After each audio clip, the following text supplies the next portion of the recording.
Chairman Durbin and other members of the committee, thank you for inviting me to testify before you today on CEDAW and to describe Afghan women's experiences using the convention to enhance women's rights.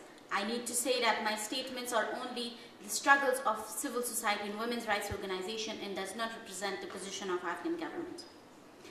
Growing up in Afghanistan, I noticed when I was around 10 years old that my brothers were allowed to eat meat, but the girls were not. My grandmother believed that eating meat would make girls strong and they would question and disobey the family's men. She advised my mother that the only way to guard the family's honor was to keep the girls under control. Similarly, girls were not allowed to play in the family's garden. They had only to clean it. But I broke that rule to play with my male cousins. Then my grandfather broke my toys into pieces as an illustration of my own fate if I should break family rules again. Those early experiences made me determined to improve the situation for girls and women in my country. The story of Afghan women is the story of survival. During the Taliban, women were not allowed to work or get out of their homes. The Taliban burned down girls' schools and acid burnings or even cut at women's parts of bodies. Yet we survived that era. Most of us vanishing into our homes, leaving our jobs and education, others living in poverty as refugees in neighboring countries. Emerging from those dark days, we have fought hard to get back our basic rights. Essential to that struggle has been the International Women's Treaty known as CEDAW, the Convention on the Elimination of All Forms of Discrimination Against Women. The rights we yearn for in my country are taken for granted by most American women and girls, and for them CEDAW might be an abstract thing. But the US Senate is about to consider whether to ratify CEDAW, and I would like to assure you that the US ratification of this treaty would be an enormous help and a great triumph for the women of Afghanistan. Let me tell you why. CEDAW has been a banner, a torch we have held high as we made our journey towards basic rights. Afghan women have been mobilized under Afghan Women's Network and the organization I present here. It's a network of over 65 women's organizations and over 3,000 members throughout the country.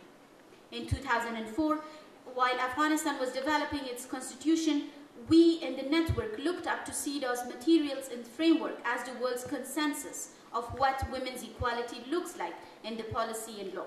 We used its terms to advocate for the adoption of Article 22nd in our Constitution, which for the first time states that Afghan women and men are equal before the law.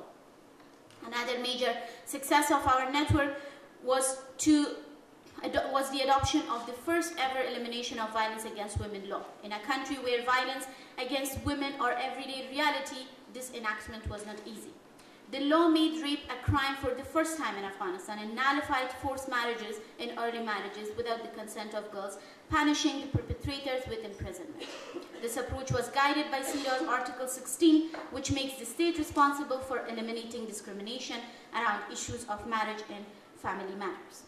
Women in Afghanistan have been deprived of the rights to own land and other assets, but this law of elimination of violence against women law is changing that fact. And an example is Hamida. After her husband was killed, her in-laws threw her out of her home with her 8 children. Our network gave Hamida shelter and discovered that she owned her husband's home as part of her informal marriage contract. Our lawyers used the EVOW law, the Elimination of Violence Against Women law, to successfully go to court, and today Hamida lives with her children in her own home and has a job as a cook. 10 years ago, I could not even imagine that we could use our laws to help Afghan women. These are only a few of our many achievements using the terms of CEDAW. They have created a foundation and a base for women's rights that have never made before. More than 48 countries are present in Afghanistan with obvious and hidden political motives. So only an international instrument with universal common agenda for women's rights could work for us. We believe that women's rights enshrined in CEDAW are universal and should be defended for all women around the world. Therefore, we always expected the United States as a bastion of freedom and a global leader on women's rights to ratify CEDAW as a further demonstration of its commitment to women's rights. The US ratification of CEDAW is of huge international significance. Even in Afghanistan, thousands of miles away, conservative elements use this fact that America has not ratified CEDAW to attack us. They ask us why has United States has not ratified CEDAW. Today we don't have an answer. Perhaps one day soon, if Senate ratifies, we can answer them back. Thank you.